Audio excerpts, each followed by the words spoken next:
Welcome to this short explainer video on what is Okun's law in economics. Okun's law is an empirical relationship between changes in real GDP and changes in the unemployment rate.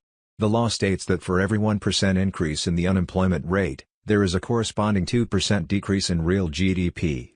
The law was first proposed by Arthur Okun, an economist who served as an advisor to President Kennedy in the 1960s. Okun observed that changes in real GDP and changes in the unemployment rate were negatively correlated. In other words, when the economy was growing, unemployment tended to fall, and when the economy was contracting, unemployment tended to rise. Okun's law has important implications for policymakers. When the economy is in a recession and unemployment is high, policymakers may implement expansionary policies, such as fiscal stimulus or monetary policy, to boost economic growth and create jobs.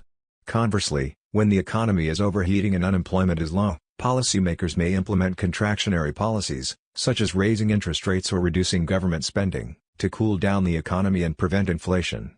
It is important to note that Okun's law is an empirical relationship and does not hold true in all cases. For example, during the COVID-19 pandemic, the relationship between changes in GDP and changes in unemployment was disrupted, as many workers left the labor force and were not counted as unemployed. In summary, Okun's law is an empirical relationship between changes in real GDP and changes in the unemployment rate. It has important implications for policymakers in terms of implementing economic policies to promote growth and employment. While the law is not always applicable in every situation, it provides a useful framework for understanding the relationship between changes in GDP and changes in unemployment. Thank you for watching this video.